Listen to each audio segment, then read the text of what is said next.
Here we are in the class Advanced Business Strategy, Masters of Commerce coursework.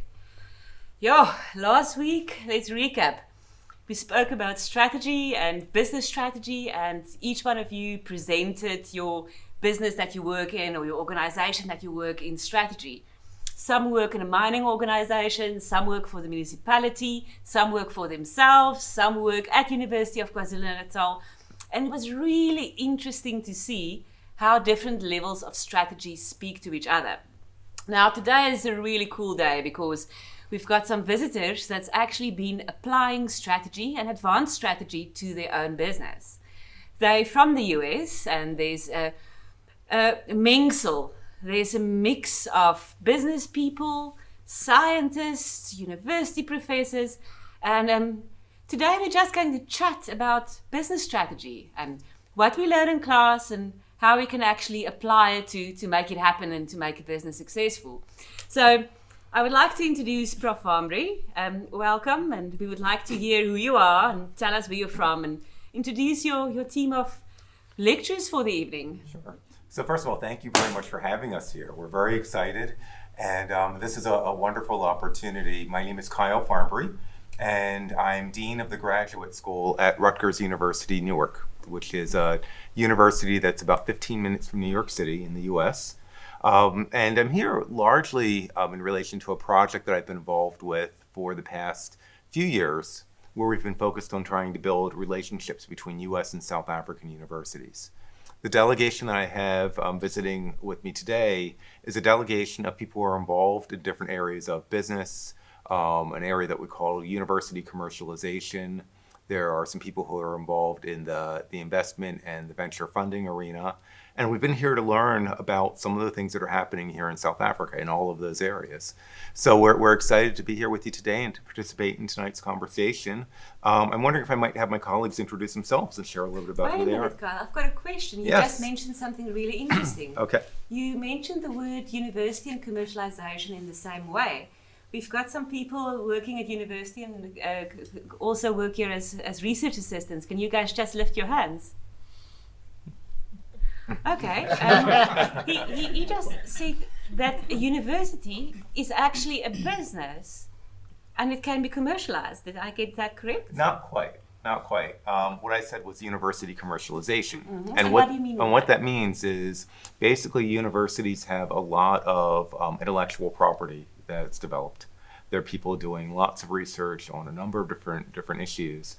And often we'll find that you can take some of the ideas that are generated in universities and you can package them in the proper way and you can take them to market.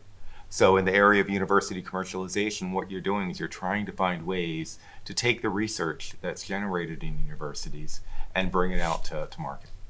Thank you so much. Sure. Great. So with that, I'd like to introduce my colleagues. So Gary. Hi, I'm Gary Markovitz, and again, thank you for having us here today. Really appreciate it, and we've learned an awful lot in the week that we've been here. I am the founder and CEO of a company called Innovation Business Partners, which is about 18 years old now, and also a serial entrepreneur. Do we want to start talking about our business strategies or just... Perhaps introduce your company and Okay. yourself, and let's just get to know each other. Because we're going to chat for a bit. So my current company works with large research institutions, large companies, Fortune 500 companies, and universities and governments, all right? And our whole purpose is to help those organizations be more innovative, all right? To produce more new knowledge from the money that they're investing in their research and development, okay? And then also to help commercialize it. That's been our focus for the past decade and a half. And our anchor client has been the Office of Naval Research in the United States, but we've worked for many Fortune 500 companies, the government of Singapore, and many universities. Okay, thank you. Russell. Good evening. I'm Russell Fugit. I'm the founder and president of Good Word Digital. We specialize in web development, software development, internet and social media marketing and advertising, and all related digital communication strategies. I'm a fifth generation entrepreneur and also a serial entrepreneur, and been advising and participating in a number of startup ventures over the last 15 years, and I'm very grateful to be here to share some insights and learn from you, the future business leaders of South Africa. Thank you. Hi, I'm Drew Bennett. I'm from the University of Michigan, which is a large research university right in the middle of the country. Very glad to be here as well, so thanks for having us. Just by way of introduction, the University of Michigan does about $1.5 billion worth of research a year, so we're quite large. And our office is really focused on two aspects of that commercialization effort. One is the IP management and licensure of the technology, and the other side is our venture arm, which is specifically oriented towards helping small businesses and entrepreneurs take university-based IP out into the marketplace. So we're thrilled to be here, so thank you for having us. Hi, my name is David Kay. I'm also very pleased to be here with you. I'm Chief Operating Officer of a company called Biofortis. Biofortis took technology out of Johns Hopkins University in Baltimore, Maryland in the States, which is a large research organization. And we used that technology to develop a really strong company. We've done things many entrepreneurs are doing here in South Africa. We took the intellectual property from the company, from the university. We raised some capital. We went into an incubator and we worked really hard to grow it. And it was really a fantastic experience because an academic at Johns Hopkins had developed our technology, but he didn't really know how to get into the marketplace to impact people positively. We really wanted to be in that business, and it was really helpful to have somebody who could really accelerate the development of what we were trying to do by giving us something that they'd worked really hard on. So I'm happy to talk to you all about that this evening. Thank you. I've got the most incredible group of students here. What makes them so amazing is many of them got a full-time job. Many of them got families and people that they take care of. And then in the evening, they come here and they still study. And that's proper time management. And they've been in class on time, they've been attending, and I'm just so happy to be a lecturer at this moment. The semester just started. It might change as we move towards the test. Let's start from this side. Guys, if you just can please introduce yourself, it will be nice.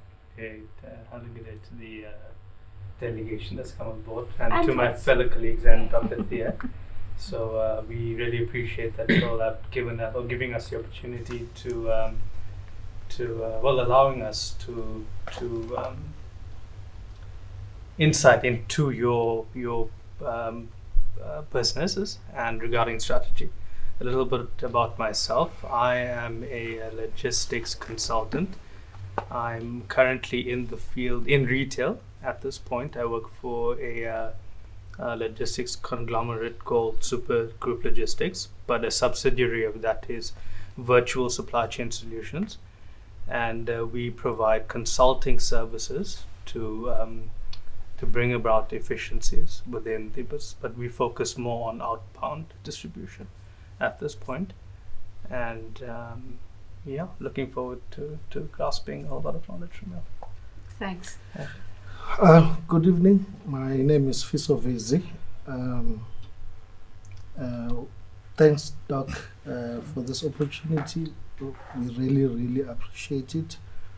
And thanks to our guests for flying all the way to enrich us. My business, I actually run my own business for the past 13, 14 years. My background is engineering. I actually used to be a regional engineering manager for BP Coastal, which is the coastal region from Port Elizabeth to Swaziland. It's a big area, eh? Yes. So after that, I had to move to the head office. The things that we're talking about, that the companies, they still wanted to be at the head office, and you know that you can actually work from the regions. And at that time, I was just starting my family, so I could not move to the head office, which was in Joburg. So I just saw a gap, opened a company. It's an engineering firm. It's still in the incubation process. It has been for quite some time, which is the reason why I'm here, because I just need to learn more and take the business forward. Next level. Yes. Good on you. Good evening to our visitors and good evening to our colleagues. Thank you for being here. Thank you for having us. I'm Zinhle Ngongo, and I'm really excited to grasp as much as I can from our delegation. I'm currently working at the municipality in a unit called Public Participation and Action Support Unit. So our core is working with the public. Instead of delegating to the public, you work with the public in order to gain what is it that the public needs in order to provide services that are specific to each community. And like Dr. Thea said, we work during the day and we study during the night. It's quite an adjustment, but if you have a vision where you know there's great things ahead, you push right through and it works. So I'm excited about the discussion that's going to unfold here. Thank you. Thank you very much. Good afternoon, everyone. I am Tulile Mvune. Thank you very much, Thea, Prophets, for the opportunity giving us.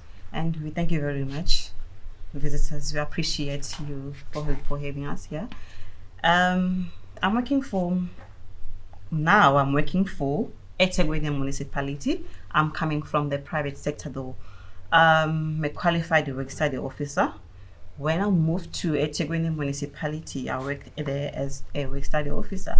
And the unit that I'm with, it is responsible for the organizational effectiveness within the municipality. It is our responsibility to ensure that they are productive. It is our responsibility that we deliver a productive service to our communities.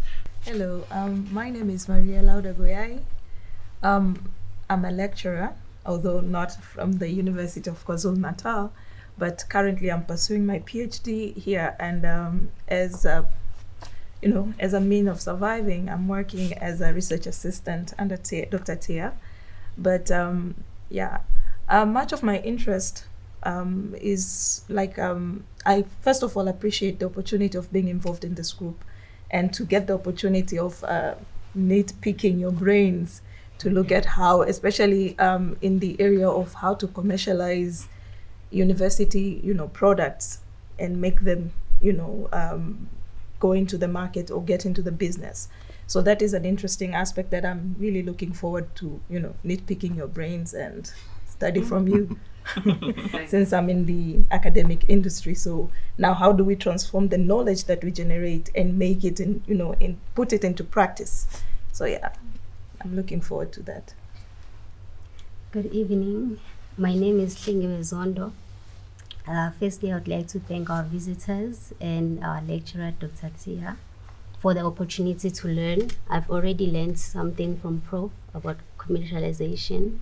I work at the University of KwaZulu-Natal Student Funding Center's head office. Our responsibility is to handle all the student funding. We communicate with the funders on behalf of the university. So I'm really hoping that I know, in fact, that this lecture will help me in a lot of things. So thank you. Thanks. A very good evening to our guests, to our colleagues, our lecturer. My name is Kona Ntuli. I work for Okahlamba Local Municipality. I'm a manager there in a municipality, manager risk, communication and compliance.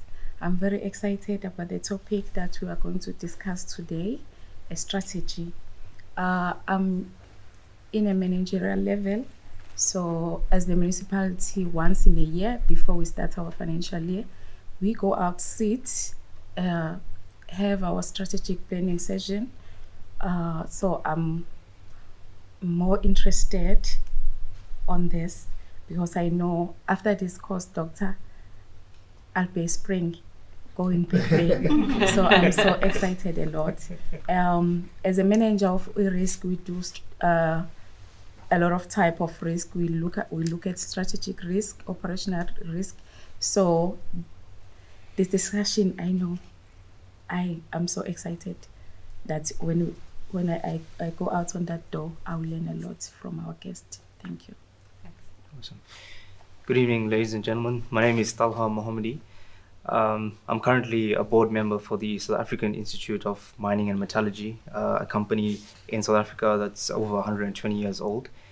Basically, our aim and objectives of that company is to regulate a lot of the mining policies and frameworks surrounding mining within the country.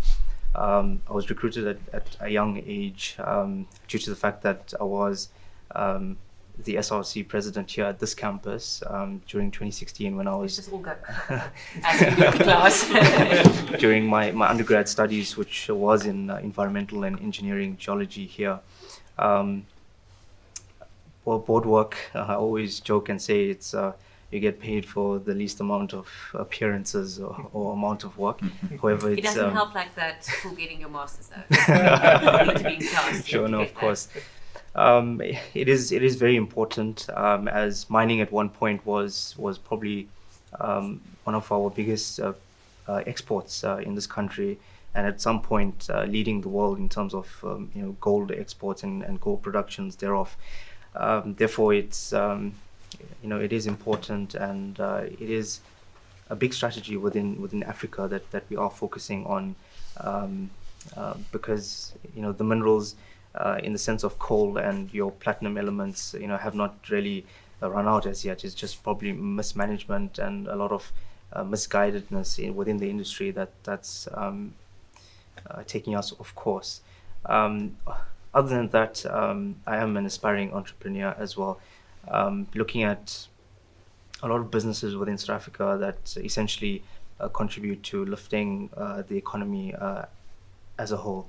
When we look at what we are importing the most of, South Africa as a country has developed quite a few initiatives for young entrepreneurs. If they can essentially find their own ways,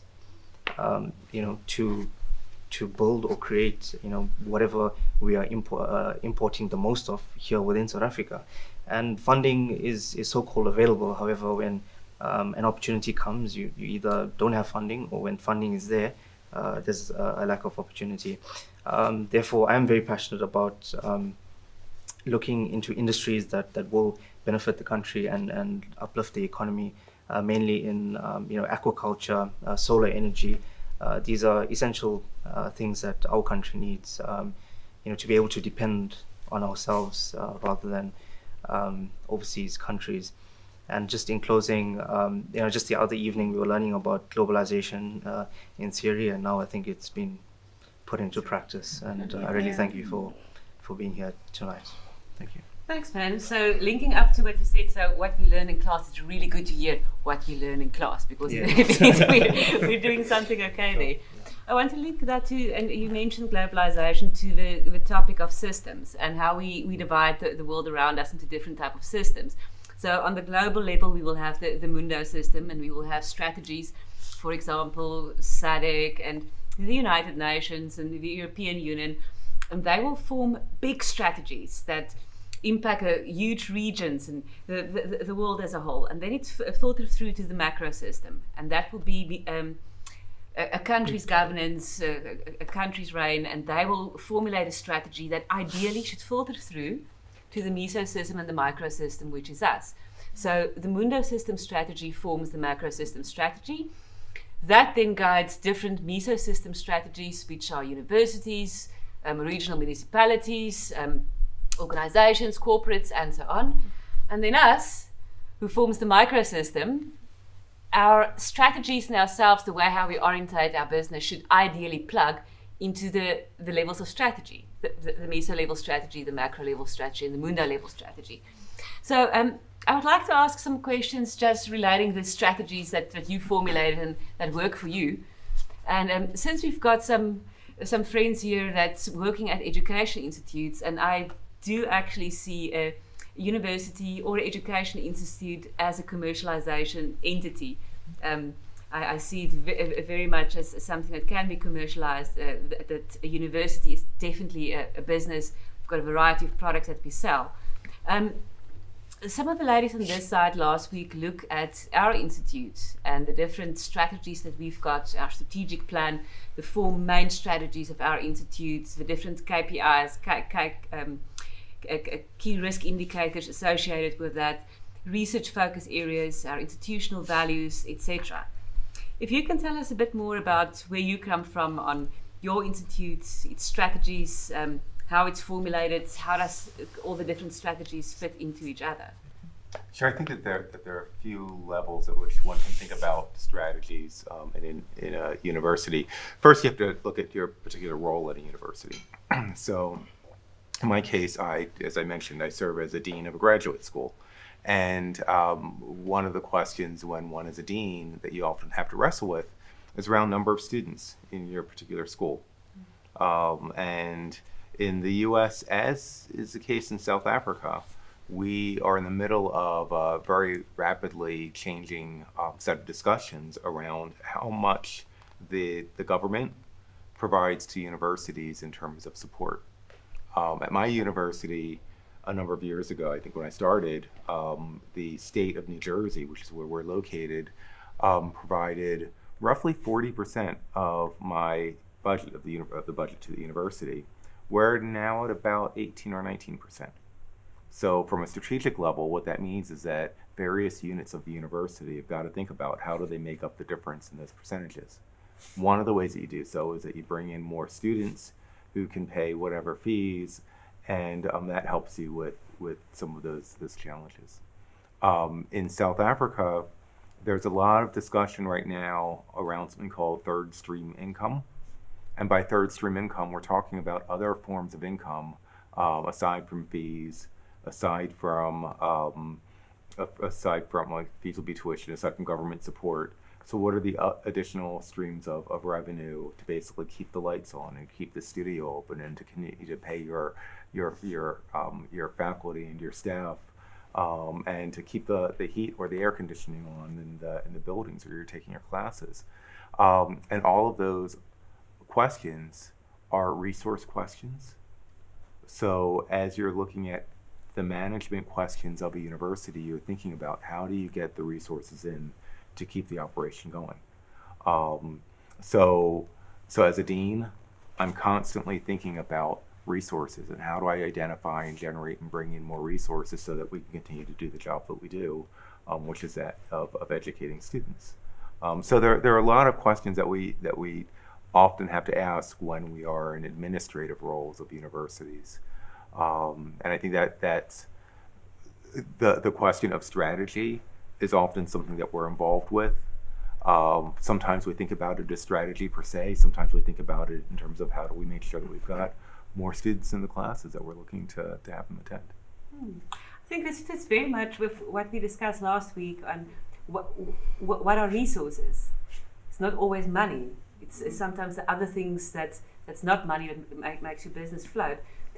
For us in our discussion in the class, we really looked at the overall idea of what the Institute wants to achieve as a whole. And at the moment, we're busy with an overall rehab of institutional strategy and really make sure that the strategy we've got in the different schools, colleges, and the Institute as a whole plug into each other. And that's aligned with the municipality's strategy for education development within KwaZulu-Natal. And then working with the municipality to make sure that all these strategies plug again into the overall strategy of higher education. All right, so let's move on. I think we've got another educational institute, quasi public sector, private sector on this side. So I think some of what Kyle mentioned, I think is probably consistent with some of the things we face at Michigan. I mean, there's three general goals. Can I ask a question? Yes. Where's Michigan? Right in the middle of the United States, surrounded by lakes, looks like a mitten. You're going to carry a map with you. Do any of you guys know where's Michigan? Have any of you been to Michigan? No. So if you can just map that for us. So if New York is on the East Coast, and Los Angeles is on the West Coast, or San Francisco, it's pretty much in the center of the country. And if you looked at a map of the United States, it's surrounded by water. Oh, wow. Giant lakes, largest freshwater lakes in the world. So 5 of them. And that's nice. where we are. And unlike here in beautiful Durban, it's about 0 degrees Celsius there today with snow. That's a different strategy. But I think, as a public university, we have 3 primary ambitions that a lot of public universities have. First is to educate people. Second is a research imperative. And thirdly is to really promote the public good in the broadest sense. So we have a number of sources of support and resource, and those things are a mix of both public funds through the government, federally, locally on the municipal level from the state. We also get support from private donors, and we get support from companies directly interested in doing research inside the university. We also have a primary mission of educating people on multiple dimensions, including the research capacity. And then lastly, we produce a lot of things where there's a pretty profound discussion strategically about should these just be made freely available to the public for their general benefit. So with those three things in mind, we're often trying to strike the appropriate balance between public benefit, supporting sponsors, whether they be from the government side, or working with a private company to advance their interests. So that's kind of a natural tension that you have to balance in that situation, and have strategies that appropriately ensure that our time and resources and energy are providing all three of those things concurrently. So it requires a little bit of a different mix of thinking about some things, generally up front, trying to say what is the intended end best use for what we're working on in the broadest sense. And in the case of commercialization, sometimes that best end use is to make it freely available via things like open source or open content, open education initiatives that allow our content to be deployed in things like MOOCs or massive online classes that people can consume. Other times it's releasing things like software products open source. And then there's other cases where doing that would not make sense, and making a deep strategic alliance with a commercial company to further advance the technology that we may have started because they have the capacity and ability to move that along. Things such as therapeutics or drugs are things where those partnerships are particularly effective. And certainly the other part of it is how do we integrate our students in that entire process to ensure that they're being educated about how this works and understanding the trade-offs of those decisions along the way. Your institute's corporate slogan, what would that be? You're the University of Michigan, and like we've got University of KwaZulu-Natal, that's our name, and our strategy's name is Inspiring Greatness, as well as our motto or our slogan. What is yours? Well, we have a number of different ones, so Okay. it would be hard to give you one, but I think the general premise of the university is really to what is the most good that the university can provide in the broadest sense. So that would be my answer to your question. If you go to on a unit basis, the unit would look at those things differently. And in my unit, our particular mission and values are articulated on a couple of things. We have two pieces to it. One is generally objective of what we're trying to do, and then what we believe. And on the objective side, it's to allow the university's research capacity and inventions to have the greatest impact possible for the world. Mm-hmm. That is ours. That sounds like a Mundo system vision, eh? Right. Shall we start from this side? If you can tell us about your company, the strategy that you followed, how your strategy developed. You said earlier you've been going for a number of years, and I'm sure that the vision that you had when you started and the vision that you've got now radically changed. Yeah, so we sat down with our team. We call it a vision statement. Mm-hmm. And the vision, we also have core principles. And we wanted to make it something that everyone would understand. It'd be very clear. And anytime you want to make a decision, if you measured your decision against those core values, you'd always make a good decision. So our core values are respect, collaboration, and customer orientation. So the respect, that's for all of our stakeholders. Do you treat the person that answers the phone the same way you treat the CEO? To us, that's very important. Mm-hmm. Collaboration, once in a while, what you'll see a heroic effect where an individual makes a massive contribution. But really, as an organization, you can't rely on that to have organizational excellence. So everything we do, we have to have a success as a team. If you're not collaborating, that just isn't going to happen. If you want to work by yourself and do that, that's fine, but that's not what we do. We work as a team, so collaboration. And then customer orientation. Every time we have a gathering, if we've got food or pizza, we always say, a customer put this pizza on the table. A customer put the food on the table. Don't ever forget that. Don't ever think a customer's stupid. Don't ever think you know more than they do, because if you ignore them, they will go away. And they won't bring pizza. They will not bring pizza. So what we found is using those kind of 3 core principles, everyone knows what they are. Can I ask, how did you come up with those 3 core principles? Yeah, we actually sat down as a team and said what's important. And it's really critical that everyone's aligned on that, because if one person thinks a core value is just to maximize profits, you will make decisions just to maximize profits, right? And you may not do social good. If somebody else says, rewarding individual effort is the core value, well, that's what you'll reward. And you may have different outcomes for your organization. So what we looked at was something that, again, was simple. We really only wanted 3 of them, and we talked about it as a company. And we spent quite a bit of time making sure it was focused and everyone understood and was on the same page of what these things meant. Yeah. Moving on. Thank you so much. We'll come back and ask questions just now. Sure. Awesome. So you're looking to understand, can you please recast the question? The question? Yes. All right. Guys, can you ask him the question? Actually, Thank you. Goodness, somebody listened. actually for me, No, It's- no. What is the question that I asked? What question did I ask them?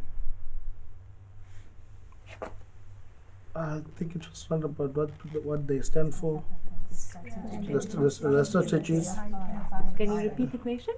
I think the question is more on what your company does, like the institution or your company does, and in terms of strategies, what kind of strategies do you use and how did you arrive to those strategies so that we can understand? Thank you. I was sitting at the kitchen table at my mother's house, and I was trying to think of a name. This is about 6 or 7 years ago for the company, and I began to explain to her what I want to do, and I wanted to do really focusing at the time on reputation management, which really is, as we've learned in the United States, more recently, in particular with Facebook and other social media platforms, that what messages that you find online can, whether they're true or not, will define your reputation. And that your reputation is extremely valuable, and in fact for people at the very highest levels of society, but even for those of us at lower levels, there's not a monetary value you can attach to it. So then how do you want to protect your reputation?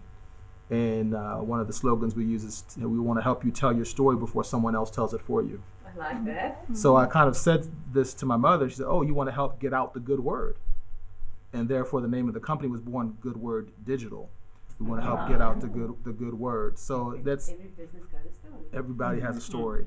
And so if you don't tell it, someone's going to tell it for you eventually. And you risk them telling it from their perspective, and it could be good, it could be not so good. It could be really bad. It could be great, but it depends. So of course, in this modern day and age, you want to have yourself reflected in your best possible light of who you are, especially if you're going to be a business person, because people don't do business with businesses generally, especially when you're smaller. People do business with people. Yeah. And so that's a very important aspect. So our strategy from that time, has evolved because I'm an entrepreneur and I've been involved in a number of businesses. We really wanted to position ourselves as a platform to support everyone, broadly speaking, in terms of their digital presence and being able to do software development and website development and those things, but also to be a platform where other people could contribute their skill sets that align with what our services are, what we offer, but also really a platform for opportunity and for deals. And as a result of that, I'm blessed to have a broad network of friends and family and associates, including my newest associates here in this delegation, who oftentimes advise me and help me strategize around different opportunities that people approach me and others on my team regarding various business opportunities across sectors. And of course, technology and communication, at least at a minimal value, at least in some way, usually has an important role to play, because before you can go to the market and get traction, people usually want going to invest and want to buy into a good story. Well, how did you come up with this technology? How did you come up with this medical life-saving device? If I understand that, if I can relate to that story and have that human element, then it can be a very powerful. But other things that we can bring to the table. But oftentimes we like to start there. Thank you. I think any of you can relate that we're sometimes stuck in a space where we don't know what we want, eh? We don't know what is the next step, and we actually don't know that strategy that we craft is on the right track. And you mentioned we sit down and we decide what we want. How do you do that? I think there's a very powerful thing that I learned as an entrepreneur, and it's something we've probably all heard someone say to us, that I made up my mind. And what is that? When you sit back and really think about what that means, and how really you're kind of taking your own power and your own a little bit of your own, to really make up your mind, to set your mind and then go on a goal and then go for choice. it. Yes, take the first step. It can be very daunting. It can be very hard to say, well, I want to get over there. I want to have a large business. I want to hire tens or hundreds of people. Well, you got to hire the first person. I want to have 1,000 clients. You got to have the first client. So how do you do that? You have to take the first step in identifying the first step, second step, third step.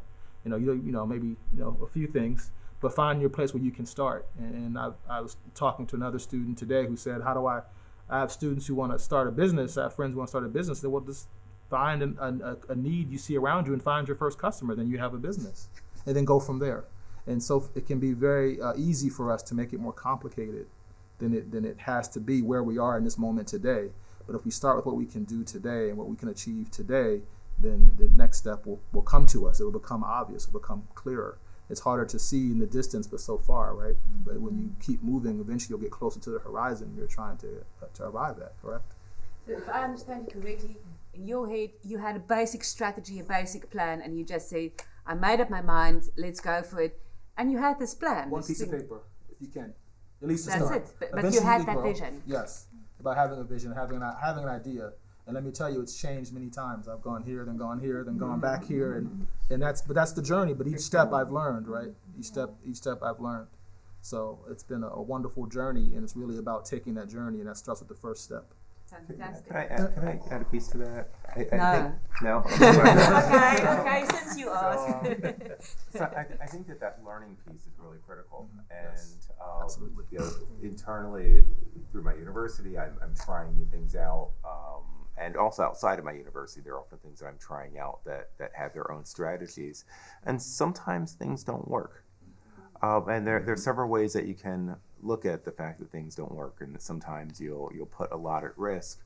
You can say, I risked something, it didn't work out, I'm never going to take another risk again. Or you can say, this is an opportunity to learn. And I think that whether or not you're working on sort of more of an entrepreneurial mindset, I would argue that if you look at the various steps as learning opportunities, and you will need to adjust the strategies. I don't think anyone's implemented a strategy and has found at the end of the day that things have gone 100% as they had planned them out.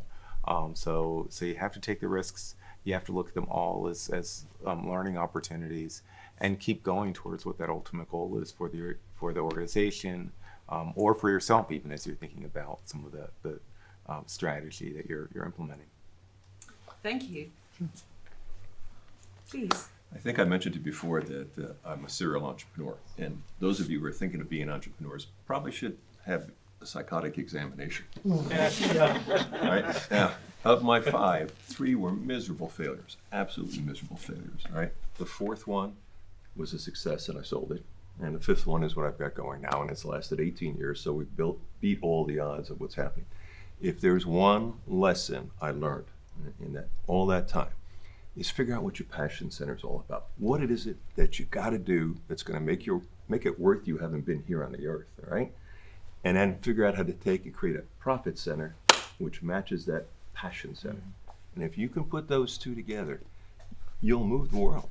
And you'll be able to get up every morning, no matter how disappointing the news is, no matter how far in debt you are, no matter how many people are calling you about collections and stuff like that. And they do. All right, no matter how many times you've tried to get that next customer and you can't get past the secretary because you're not IBM, you're not University of Michigan, right? So they will not let you in there to talk, okay? That's what you have to have. You have to have that passion to keep going and keep going. I've had that twice now. My passion is I love creativity. And I've often thought if we could only make each generation a couple % more creative, right, we'd solve the world's problems, right? The company that I built and sold was called Community School Networks. It was an internet education company that was focused on teaching creativity, and we won the International Child Net Award. In fact, we even were given an award in the White House, right? And that company I ended up selling to a much bigger company, which then went belly up. So that's the way it goes, right? Because it was the dot-com era and everything was kind of crazy. The current company is a focus on innovation for businesses and universities and institutions and stuff like that. But it's the same passion. It's all about creativity. So make sure that whatever business you start, it's not for the money, right? Because the first big roadblock you run into, you're gonna walk away from it, right? If first time you have to put your house up to get a loan or something like that, you're gonna walk away from it. Make sure it's for your passion. Whatever that passion is, make sure that aligns with your profits there. Thank you so much. All right. Madam, since you make eye contact, I'm going to make eye contact back. I want you to facilitate the next discussion. So what I want each of your peers to have the opportunity to ask a question. So if you can start it up and just get the discussion going and make sure that everybody in your class have opportunity to ask a question. You up for it? Yes. Okay, fantastic. That's the answer that I wanted to hear. Thank you. Okay. Let's swap chairs. Michael's. There we go. Since you're facilitating this section. Okay, my concern is when you're looking at other already developed businesses. I'll make an example, you take Ellerins, the issue of Ellerins, the issue of Edgar's, which is recently been in the news. Edgar's is closing, they're not closing, shutting down, but most of the shops, Edgar's shops are closing. They mentioned 4 at the moment that Edgar's stores were closing. I'm asking myself to say, what is wrong? Is it maybe the strategy that they are using currently that is not working out?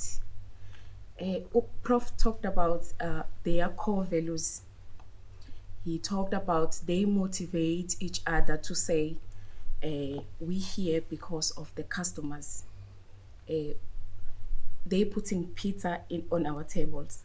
But my concern is that I think it might not be difficult to go up there, but the issue will be sustain the status, sustainability. So my concern is that, or the question that I pose is that a strategy, when you're crafting a strategy, how do you then maybe test it if it is gonna work or not? Because I know a lot of people might want to have businesses, but maybe there's that fear that what if it doesn't?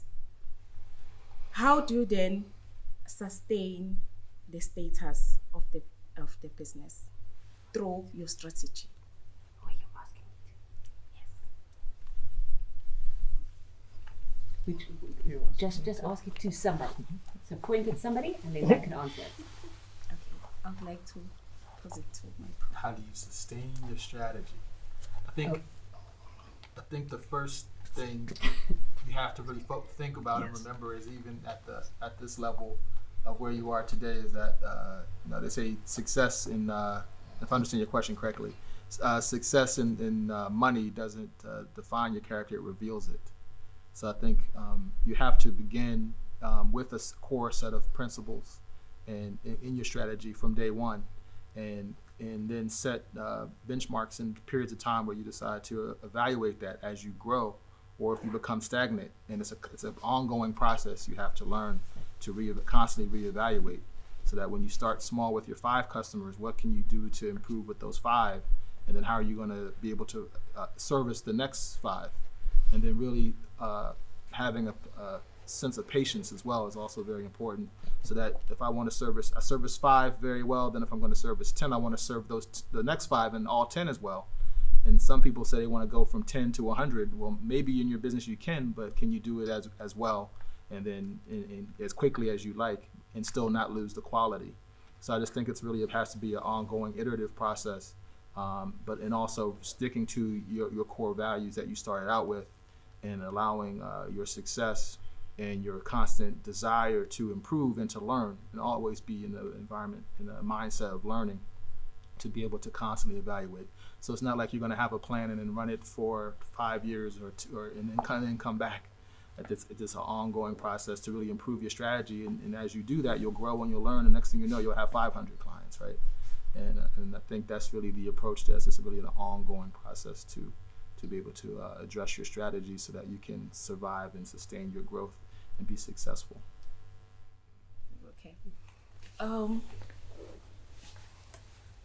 May I? All right. Sorry. Okay. To add on what he said and what she has said, today we had it was a conclave on on inclusive public participation, where we look at how is local governments adapting to the rapid changes happening around us in terms of the fourth industrial revolution. How far are we? Are we on par? Are we lagging behind? What is it that we're doing? What is it that we're not doing? So one of the things that we discussed were, in terms of participation to be effective, we ought to inform firstly. Inform would be we ought to tell the communities that we are moving at a rapid rate and this is the change that we would like to bring. By informing, we make sure that the customer base that we have, we are moving with it. In terms of, you have a strategy, you've put the strategy in place, you can see that, okay, for the last 10 years it's been working. So now with the strategy, we are now moving into a different era. Let us now inform that, listen, we are now moving. So we don't leave anyone behind and have a working strategy no longer work because you've left some of the customer base behind. Then you consult. How do you feel about the change? Are you adapting to the change? What issue are you finding with the change? How can we make it better for everyone? Then you work collectively to ensure that what 1, 2, 3, 4, and 5 has said is now incorporated into moving along with the strategies we have, and you're building with it and you're moving along the way. And then also you empower. We're in a fourth industrial revolution. Let's empower each other. Let I, who knows a little bit more, empower somebody else who might be having a problem. Let management empower the subordinates to say, listen, if you're having a problem, come and talk to me. Let's discuss it. Let's sit in an open discussion like this and discuss the issues that we have, that we all move together. So the strategy that we've actually developed 10 years ago, in order for us to make sure that it moves with us and it moves with the time, we need to ensure that we consult, we inform, we work collaboratively, and we empower. And also by empowering, I might be empowered and actually come up with a new way of doing or implementing the already there strategy, and already we're finding growth of the strategy within ourselves without maybe having to consult outside. Or I might come with a fresh example from university and be like, oh, you know what, in class we discussed visions and missions, let's do it like this. So I think that would also be of great help towards strategy. That's a valuable contribution. Very Thanks. good, very good. Well, for me, it's a question that I would actually pose to this handsome gentleman. Because Thank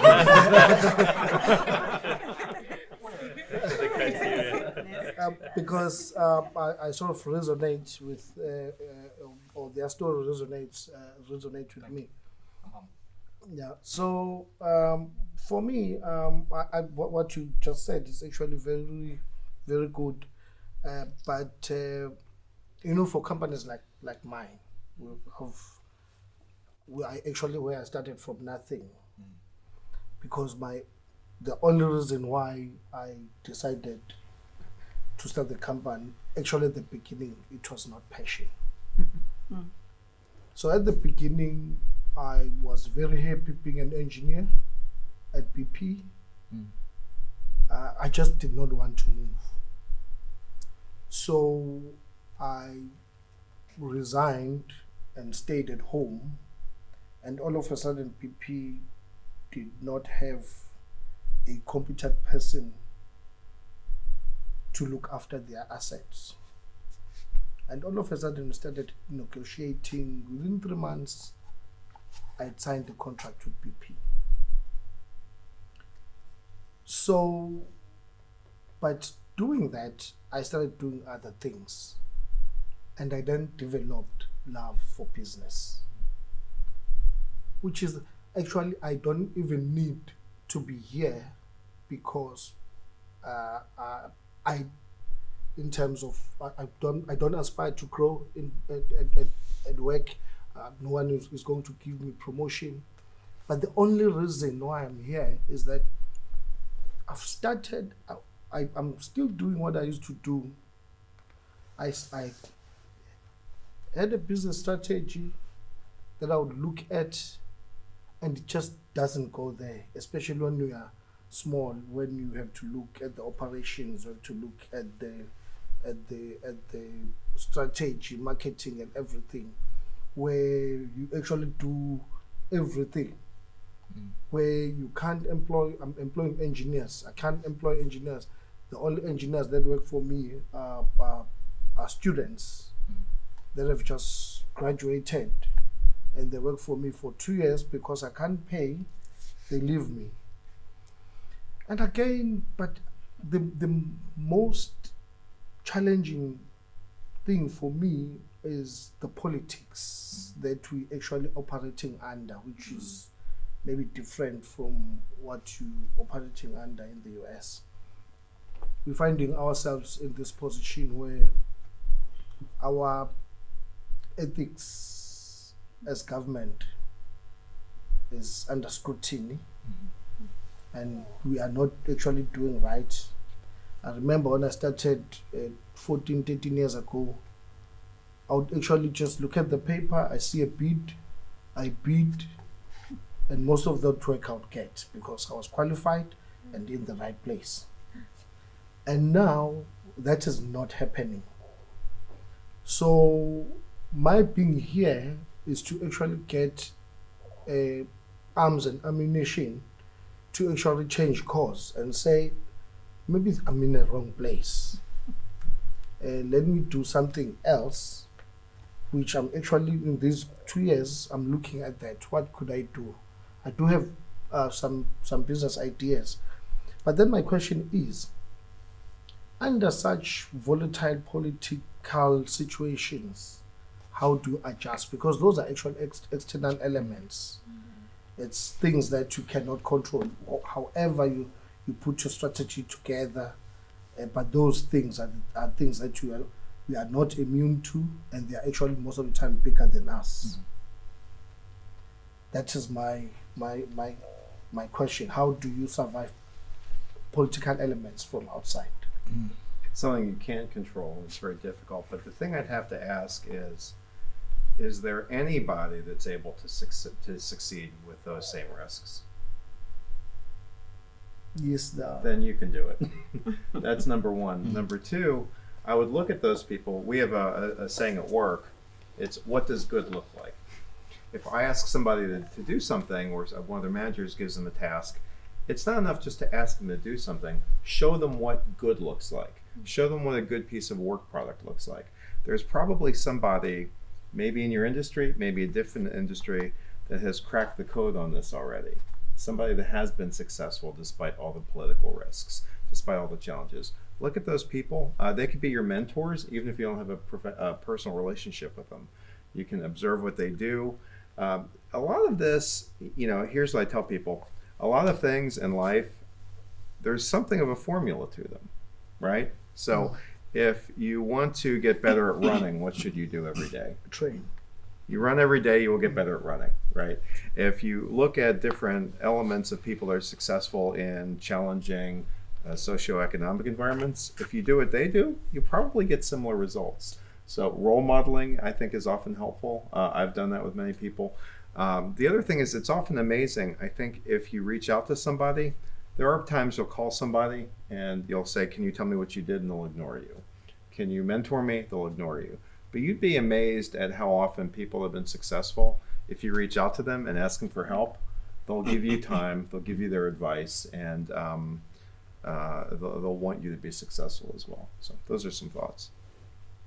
In terms of the political climate, and we certainly in America recently experienced some bumps in the road where some people were very alarmed by the election of our current president, and that caused some people to be concerned, particularly around the issue of healthcare and insecurity that healthcare could go away, and for other entrepreneurs I knew, that was a concern as healthcare costs continue to rise, even under the Affordable Care Act that we had, Obamacare, as some may have known it, was definitely alarming thing. So we have experienced it in some ways where it did cause shock to some other entrepreneurs that I know who are alarmed and were wondering if they had to do things differently.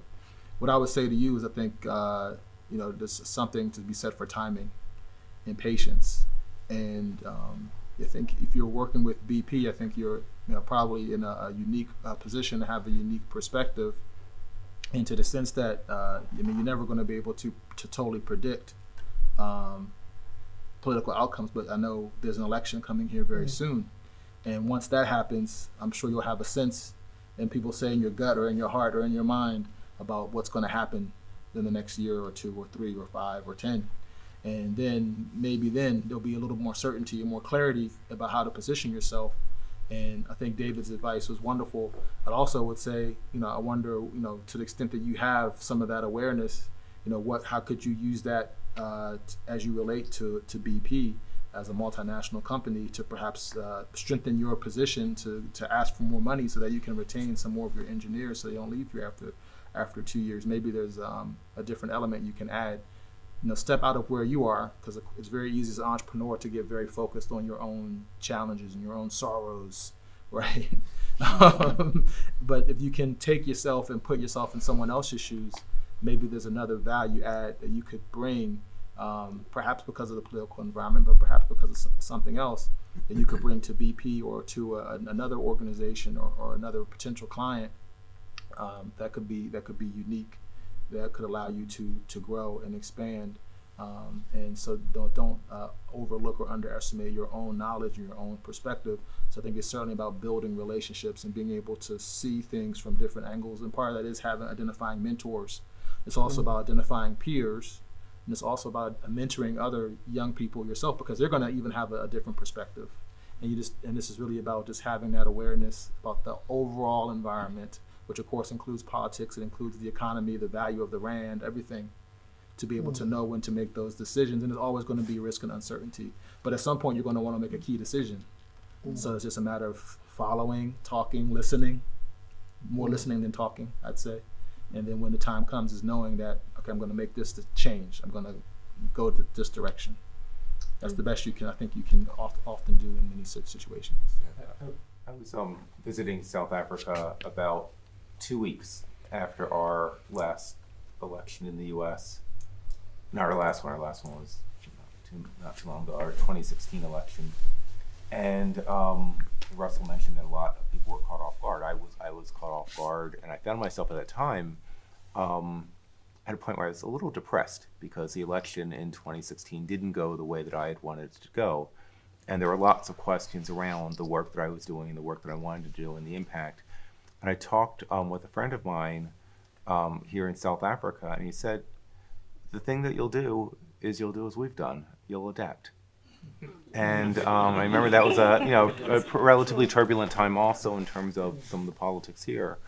And I think that's ultimately what we sometimes have to do. We have to say, all right, things might not go or might not have gone as we anticipated or as we have wanted, but if we keep our eyes on what we want to have as the ultimate outcome, we have to adapt, we've got to listen, we have to adjust.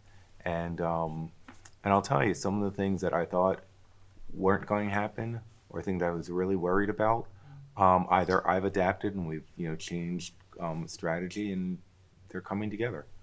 So I think it's really critical to keep your ears and eyes open, because change is going to happen, but then to adjust as you need to. Let me suggest to you that building a business is also very much like an investment strategy, right, for your life, okay? And what I'd suggest you do is consider diversity, right? In the beginning when we started, our anchor client was our only client. It was the Navy. Right? And we were subject to all the whims of Congress and when they cut budgets and stuff like that. And by the way, the government shut down for 30 days. Nobody got paid, right? So a long time ago, when one of the first shutdowns happened, what we said is, well, what are we going to do here to make sure that we get revenue coming in? And basically what we said is two things. Number one, given our current product set, our consulting product set, all right, what other customers could we have or obtain that wouldn't have that problem? So commercial companies, all right, universities, et cetera. They each have their own problems, but they don't have the same problem as the client that was at that time 100% of our revenues. Okay. Second thing is we looked at, given what products we have today, can we create other products that fit other marketplaces from that same set of skills, from the same set of people? And that's allowed us to weather a lot of the up and downs. I mean, the government is still a major part of our revenue stream, but when they sneeze, we don't get pneumonia now. On that, thank you so much. Okay, then, thank you, Doctor. Yeah. I'd like to No, I didn't say. I'd like for the opportunity to voice my question. I'd like to direct my question to Dave. All right, and I think during your initial discussion, you mentioned the drivers of the elements of the drivers of your strategy, and I think you focused on customer centricity and collaboration. So I'm currently employed within the stream of third-party logistics service provider. I've always been, and so the concept of collaboration currently I'm sort of juggling about 6 to 7 different projects at this time. So each one has its own timeline, its own objectives, its own group of individuals that I require, info from and to collaborate with, and I find it vexing, to be honest. And they're trying to get support from colleagues who I work with. And because, as I said, because we're an outsourced company, there's certain information we are not always privy to. Sometimes, it can be confidential, yet we require, some of that information in order to make the best possible decisions, and the like. So I would like to ask, how would you suggest I strategize in order to get buy-in from certain colleagues within the business, and in order to grow and develop the projects that we have, ultimately for their benefit. Number 2, the concept of change management that Zinchler spoke of, and there is a lot of fear regarding that. That some of the software that we provide is planning and routing and execution software that have made some people's jobs obsolete now, so that they are a little scared about that as well too. But not all of them. The idea is to make people's lives more efficient. That's the whole idea. But yet, on a positive note, they have grown. Those whose jobs became redundant have grown and developed in other areas within the business. They want to retrench, so to speak. So yeah, let's just focus on that. Yeah. So getting buy-in. I mean, running a business like that is hard. That's why so few people do it. But it's rewarding when it works out. So some things I found that are helpful in trying to get consensus are number 1, clarity. So there has to be real clarity about what you're trying to achieve. It's amazing how often you'll talk to different people in the same organization, and they think the organization does different things, or they think the organization has different goals. The same can be said of a project, right? They have to know what the end result of that project, what's the deliverable, right? What if this project goes successfully, what would the outcomes be? So I think clarity is a good place to start. Another thing is, a mentor told me, God gave you 2 ears and 1 mouth, and you should use them in that proportion. Listen more than you talk. So it's amazing when you sit down and actually take time to listen to people. They'll normally tell you what they're thinking. They normally will tell you what they're concerned about. So if somebody is not on the same page as you with a project, you might find that they have an objection that maybe it's easy to deal with, but if you don't sit down and talk to them, and I'm not suggesting that that's what's happening, but when you talk to someone, hey, what do you think about this project? It looks pretty good. Well, geez, you seem hesitant. Why are you hesitating? Look, I'm really busy. I don't know that I have time for this. Oh, okay. So do we need to help reorganize your schedule? So we can maybe have someone else help you on some other projects, because this is a real priority. Oftentimes, if you find out what the objections are, you can help to overcome some of them. And then also, we're all self-interested. So asking yourself, what's in this project for this person, right? Are they really aligned with your goals, right? Why would this person want to help me? And then that's going to make you do some self-examination, saying, am I a good partner to them? When they come to me for help, am I really helping them on their projects? I sometimes reflect on my own behavior, and I'm ashamed to admit I'm more self-interested and selfish and don't help people as much as I should. But I'm working on it. And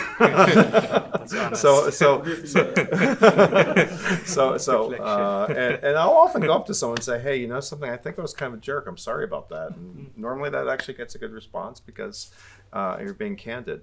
And then also, I think the point that Russell made earlier is being resolute about what you're trying to achieve, but being very flexible about how you get there.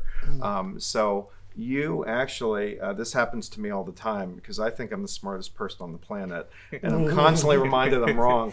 So maybe you've come up with a plan and they think, God, that I like where he's going, but that's really, that's not the best way to go there. So sometimes if you don't have your ego involved and you can listen to other viewpoints, it's really, really helpful.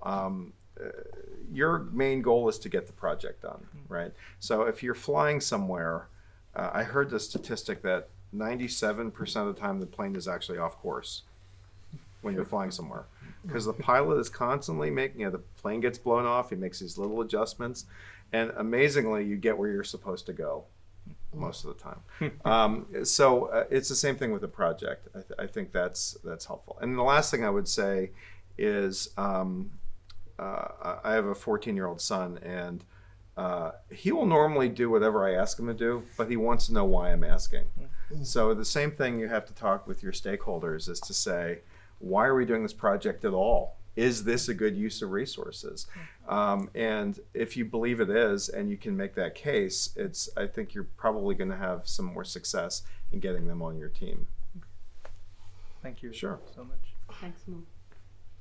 Thank you. All right, so from my very futile years of business, back into my early days in high school, board in Afrikaans class, I ended up reading a book by Warren Buffett, as well as Charlie Munger.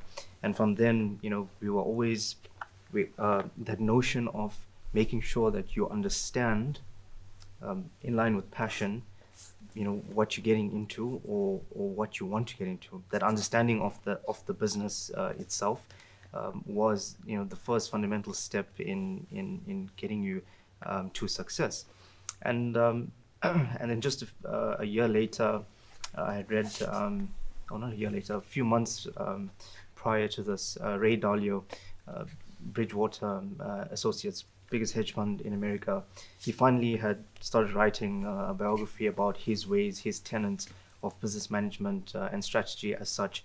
And he felt it was like time to hand over that baton of learning, you could say, mentorship as such.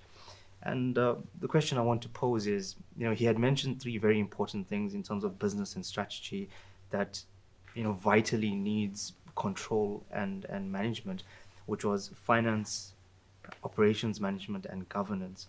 And when we come under governance, what I've been hearing, when you speak to various leaders, prominent leaders of companies, is that aspect of people management.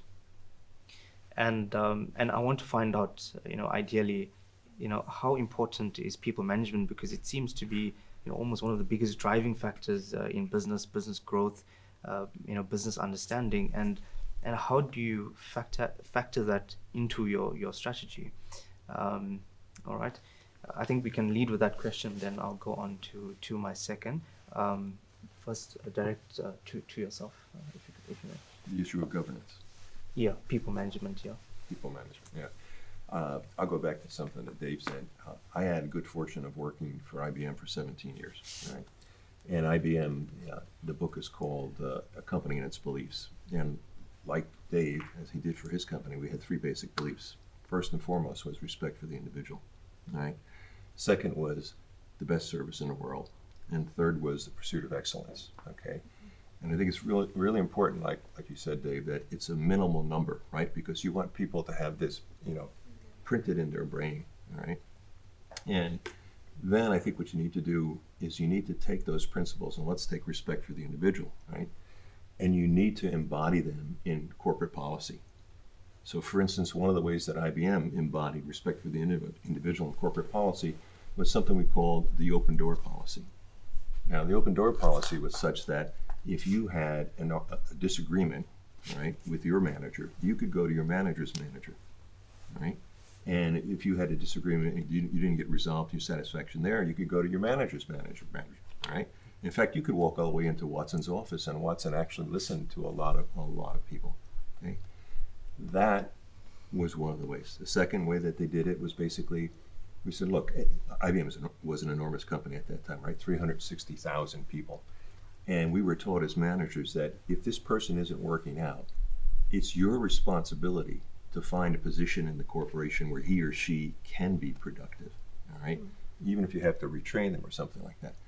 The loyalty that IBM had was mind-boggling. It was absolutely amazing, okay? People would work through the weekends and evenings, and people were just totally loyal to the company, right? And that's because of those basic principles. Okay. Now, unfortunately, in 1991, IBM had a real collapse. Gerstner came in, and he fixed the company according to the market, right?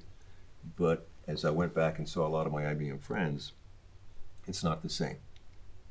It wasn't that family sort of feeling to the company, all right? And a lot of them have left. And in fact, most people now that I talk to when they join IBM, they're going to be there for maybe 5 years or something like that to get it on their resume. When I was there, people getting pins for 25, 30, 40 years was normal. People having second and third generation family members, right, was normal. And those principles are really important, right? Yeah, so. I have a different aspect, and I feel strongly about this, so I'm going to jump in. I actually think it might be the most important thing. So people can get a paycheck many places. The question was, why would they want to get a paycheck at your organization? I find that people don't tend to leave the company that I run because they're unhappy with what they're getting paid. They tend to leave because they don't feel fulfilled. So one of the things we're acutely aware of is most people spend more time at the office than they do with their spouse or their kids. So that should be a good environment where they feel like they can achieve some of their personal goals as well. So the way we look at it is the principles that we have, and similar to what Gary just articulated. You have where the company's headed, right? And that's kind of the guide star. And below that we have groups, we have teams, right? But below that's individuals. So if everything's in alignment, you can do great things. You'll get a lot of work done. If an individual isn't aligned with his team or the team isn't aligned with the company, it's going to be a mess. And it's very, very important. Also, the culture you have is tremendously important. And we could talk all night about that, and I'll try to make it brief, although I feel strongly about it. If somebody is, for example, negative, there may be a negative person, and maybe there's not a spot for them in your organization because it's not fair to everyone else. So if have you ever had that? Do you have friends that every time they call you, they complain, right? They've got negative words, and you're like, you don't want to pick the phone up, right? And when those people are out, when you're all having dinner, you're like, oh, why'd this person come? They're ruining my evening. I don't want those people in my place of business because I'm spending more time with them than I do with my kids. So it's very important to make sure that they're aligned with your mission. And our interviewing process, we really try to get to know someone because I say, I'm not trying to figure out if you're smart enough to work here. You got your resume, you got it in the door. I'm sure you're a smart person. I want to see if we have a fit. I want to see if this is the kind of place you're going to be excited about coming every day, right? If you're going to be a good teammate to people, if they're going to have good memories and feel like they're accomplishing something and help us all grow together. That's kind of really what we're looking for. And if you have it, it's fantastic. If you miss, which happens, you should correct it. If you don't correct it, I think it's a very, very expensive mistake.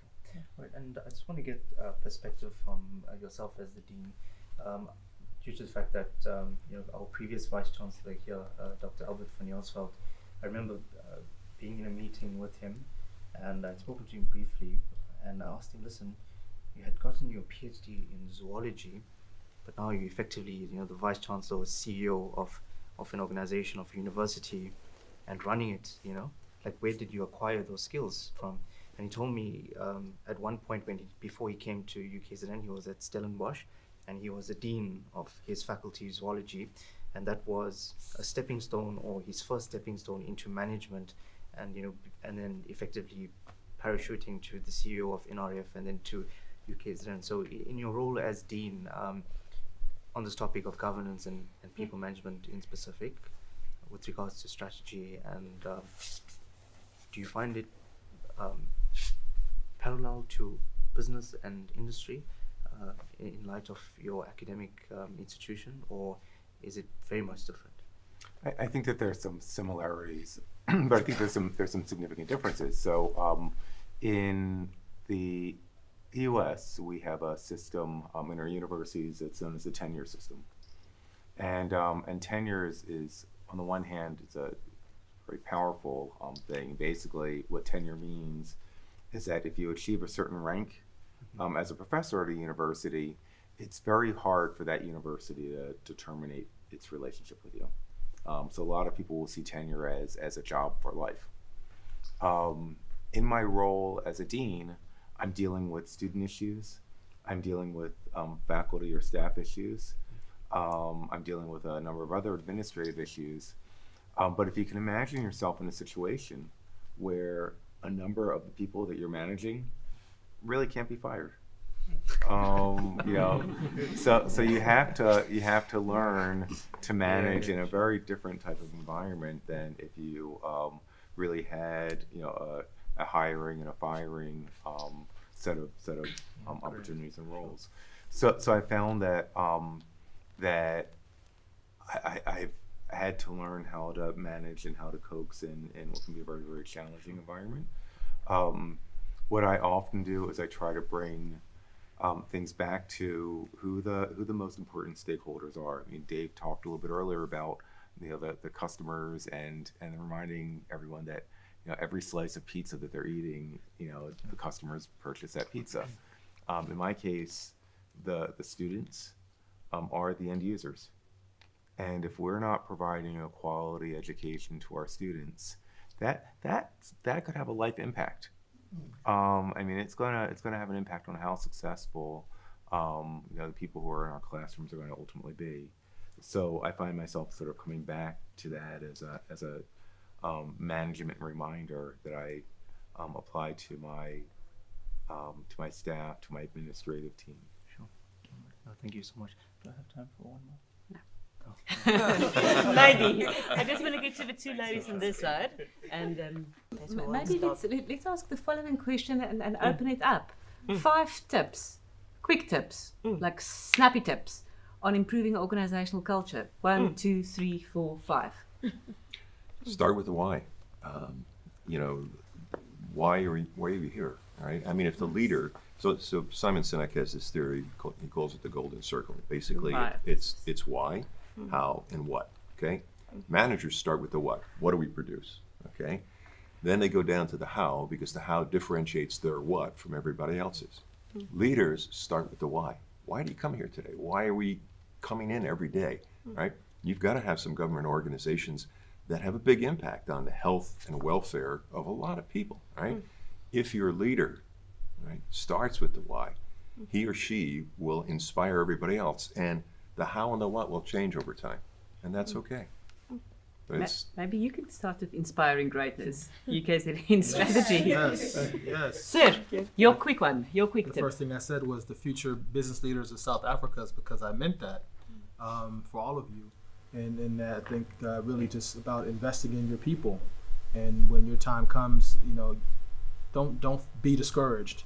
We have the same challenges in America and around the world. People are not perfect. Humans are human. Some people are going to come and want to get a check and go home. Hopefully they do their job adequate enough, and they'll do that.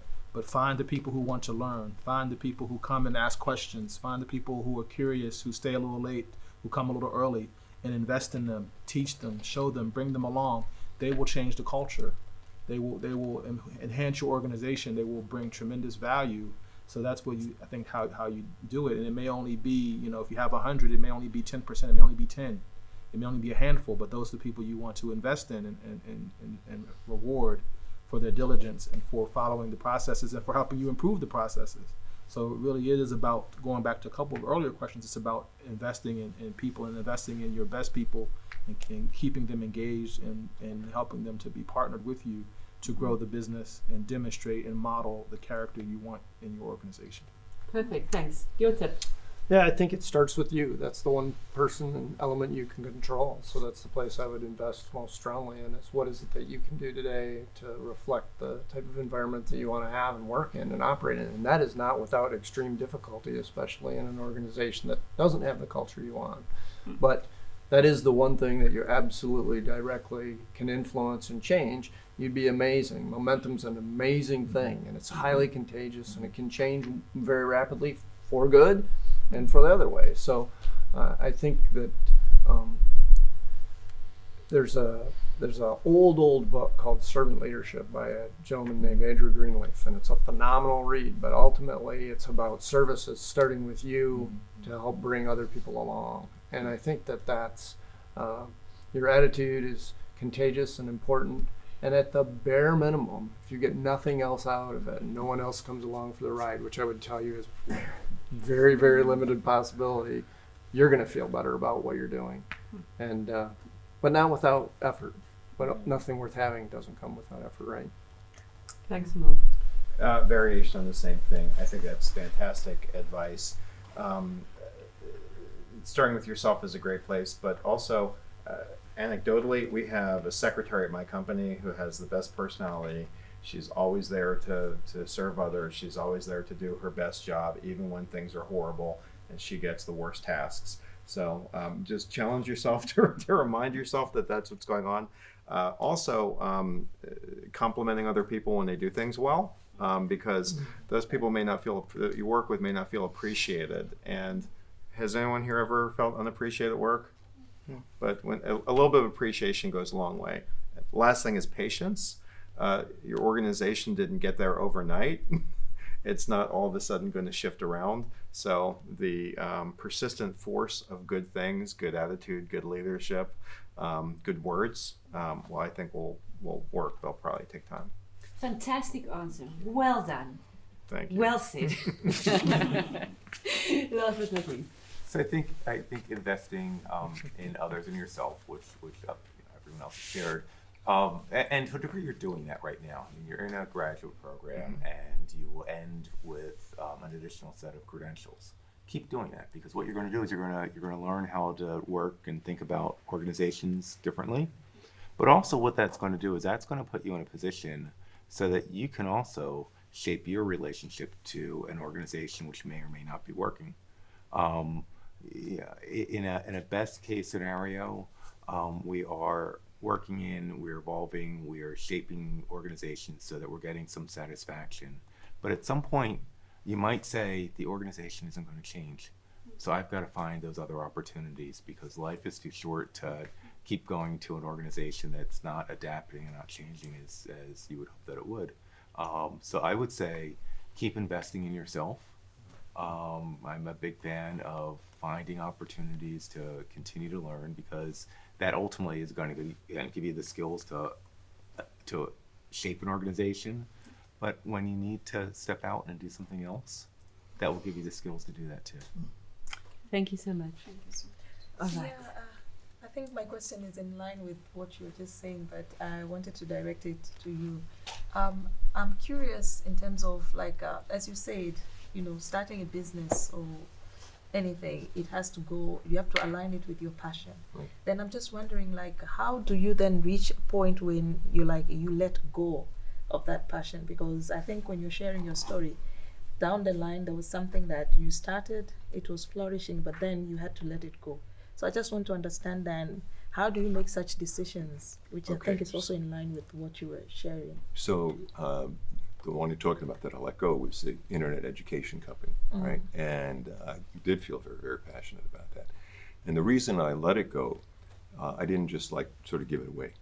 I sold it to a company, and that company was involved in creating telecommunications, particularly in inner cities. They had a unique set of technologies that allowed them to provide telecommunications inside the city that was much cheaper than fiber optics or cable or anything else, right? And so what I saw was the opportunity to be paired up with a bigger company that had more might so that we could bring these tools that we had built for the children, right, for them to learn to inner city developments, like your townships. I mean, we have them ourselves. They don't look exactly the same, but it's the same situation, people that have no opportunity whatsoever, right? And for a period of time, it was great. We expanded to a lot of places. We provided this educational software online, including the computers and the capacity to access the internet and everything. Unfortunately, the company I sold it to, its business model was, as many companies were during that time, get as many eyeballs as possible, right? It didn't matter that each installation that they put on each building was not profitable. At least it didn't matter to them because they thought they were going to be able to sell before it caught up with them. They didn't, and the whole thing collapsed. And I felt bad about that. I really did. And that's why, after a couple of years, I went back out and started the current company because I felt I still had to do more with respect to my passion. And I just aimed it in a slightly different place. So my answer to you is never give up on your passion. All right, just put it in a different form each time, and keep trying. Sooner or later, one will hit.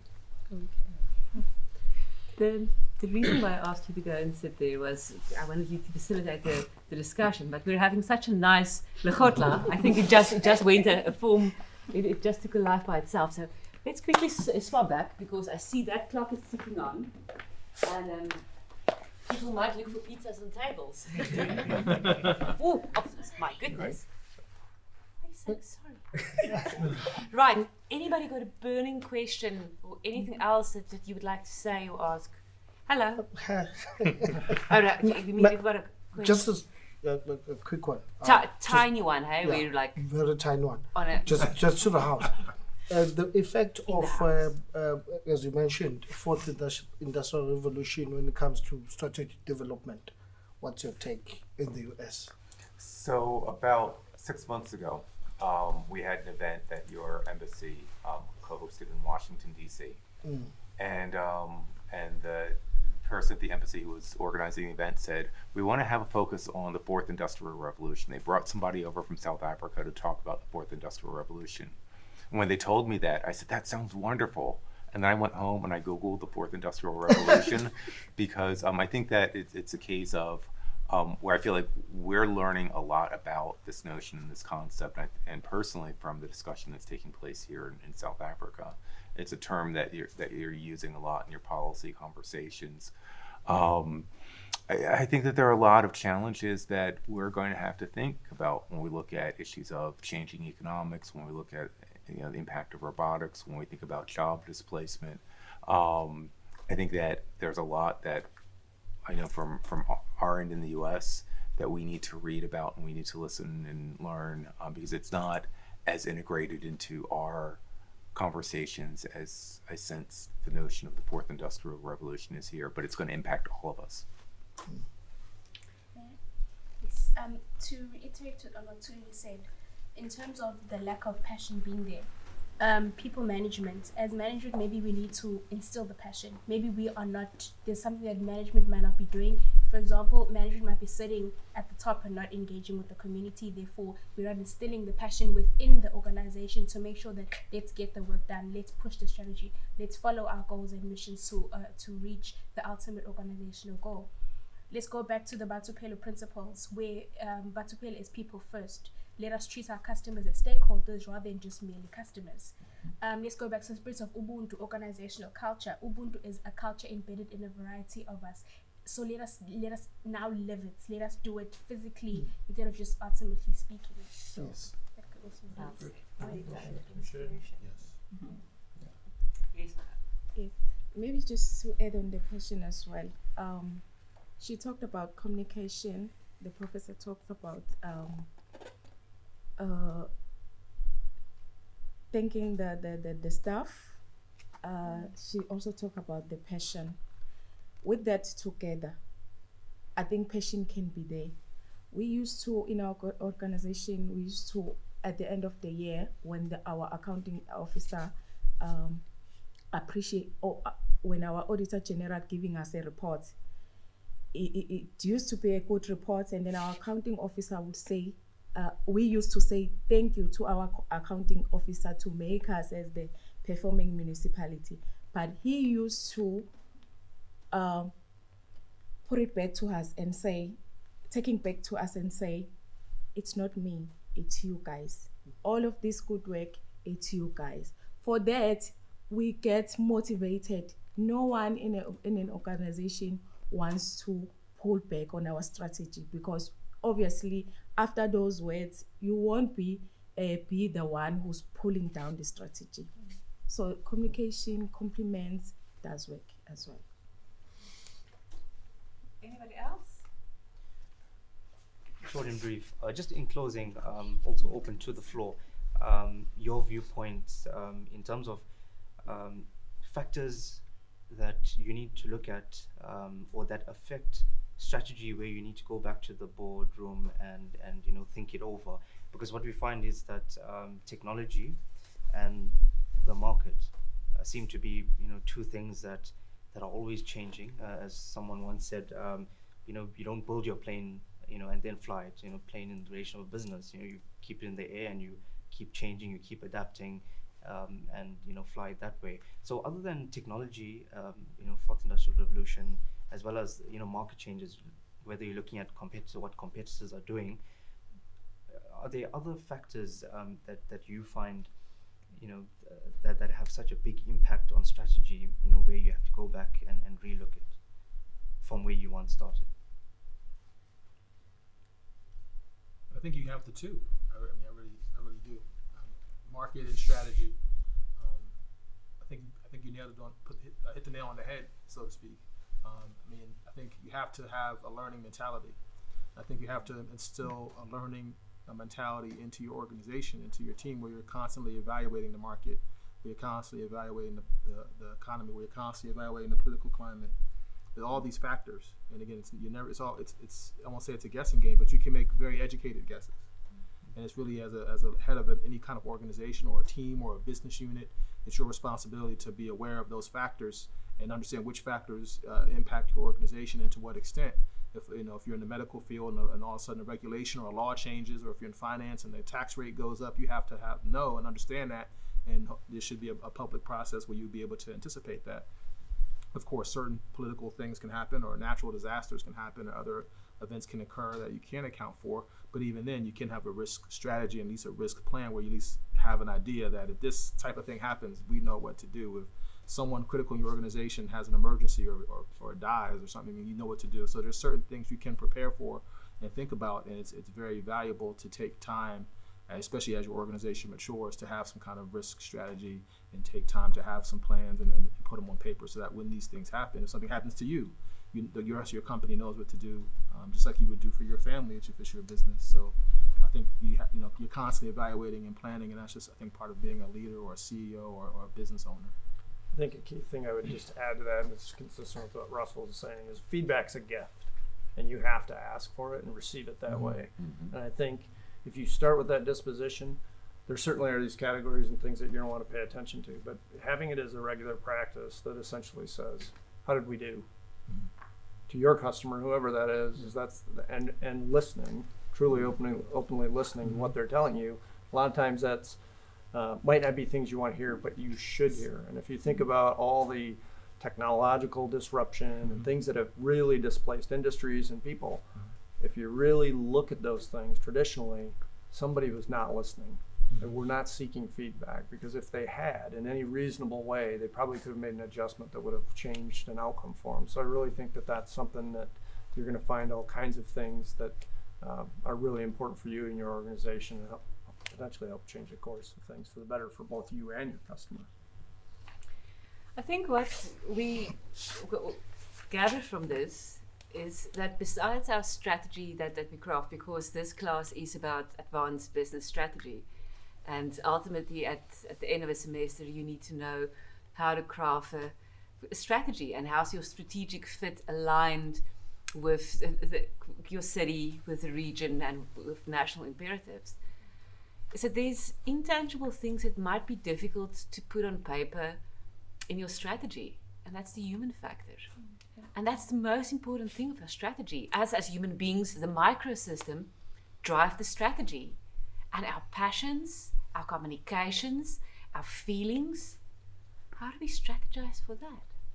So that's something that we really should take into consideration when we think about how to think about strategy. When we think about how to think about strategy. And that any strategy cannot exist with human beings implemented. So this is a really interesting and a valuable point that's been raised. Now, we're at the very end of the very end of the very end. 10 seconds, not a second more. Just each of us, UKZN students, non-UKZN students, what have you learned from this discussion? If you can just briefly summarize it. And I think we started with you. So I'm going to go anti-clockwise and start with you. Few seconds, please. Just keep it short and sweet. What have you learned from this Legotla saamgesels conversation? I think it's important to continue to reflect on strategy, regardless of what organizations you're with and the type of organization. So constantly think about it, constantly reflect on what's working and what's not. Back to the beginning of when I started, I mentioned the word globalization. And I think for me, gaining perspective on what's happening out there in terms of other countries who are far more ahead of us, in terms of strategy as well. So therefore your insights from US-based strategies and your knowledge really helped me. Thank you. I learned that for a good strategy to work, consider the culture of the environment so that you cover all the gaps in your strategy for it to work. I've learned that as long as there's a lot of young, passionate people like you folks, the world's going to be okay.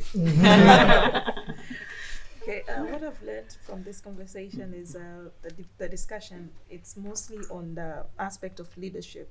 When we take leadership position, as far as we can have all the tools, the strategies and everything, but as a leader, we have to try and inspire, whether it's through creating passion or driving anything, influencing the human factor in our organization in order to make sure that the strategies are implemented.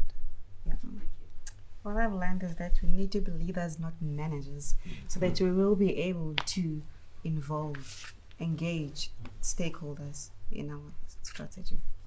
Thank you. I've learned that there's a group of thoughtful leaders here in South Africa who are willing to make the sacrifice to further their education and be in environments like this where they can learn and continue to build South Africa to impact the world.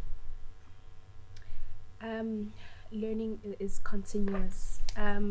Technology, the markets, both external and internal, and the human factor, people management. Those three elements, if we grasp those and if we adapt with those three, then we'll be able to adapt to whatever. We need to inspire, consult, inform, collaborate, and empower. We'll be fine. Thank you. I think it's just a powerful reminder that people are at the center of any good thing that happens, and they're certainly at the center of strategy. And it's I would echo Gary's comments. It's absolutely fantastic always to see passionate young people who have a lot of good things in front of them. Well, I've learned that the aircraft is 97% of but it goes to the destination by that. By that, on a serious note, by that, it's that we actually try and force our ways instead of being flexible, as you are saying, because if you are not flexible, you actually break. So, yeah. I'm reminded to not focus on what happens if everything goes wrong, but to focus on what happens if everything goes right. This is one of the few points I think Drew had mentioned, that feedback is a gift, and if and listening is an art. In fact, it may be a lost skill, and having to just, trying to understand, what the issues are and how to best adapt to it. And then, as Dave also mentioned as well, the clarity in which we present our thoughts or ideas, and the feedback or the buy-in we may get will assist in the strength of achieving our strategy. So, yeah. Thank you. May I ask you just to say a quick word of thanks to everybody that's here? We are honored, and I'd like to thank you very much. We appreciate it, and believe you me, we've learned a lot from you guys. We appreciate it. You've even tried. We were able to trying to change where the state of our minds were in terms of strategy, and we have now, I think, we believe on the other side now. So we thank you very much, everyone. We thank you very much, Tatatia. Thank you. From our friends visiting, any, I don't want to say final words, but closing words for tonight's discussion? Well, this is wonderful. I very much appreciate the conversation and the dialogue that we've had this evening. And I think that one of the things that I know I often take from trips to South Africa are some of the relationships. And it's often a lot of fun and really exciting to see where people go after sort of initial conversations. So I'm looking forward to hearing about where some of you are in a year or in 2 years or however many years. And I'm assuming that there'll be some ways that we'll be able to remain in touch and to learn about everything that you're up to. Thanks for having us tonight. Thanks. What I do want to say, anybody watching this video, I'm sure you're missing out and thinking, why am I not in the SFTP and why am I not studying advanced business strategy? Because there's so much fun happening in this class. Biggest thank that I want to say is to the university's teaching and learning office in UTEL. There's a whole bunch of people that you cannot see standing behind cameras, making time available in the evening, way beyond the call of duty, to make this video possible. I want all of us to give a huge thanks to the University Teaching and Learning Office and the UTEL unit, everybody that's making this video possible. Yay!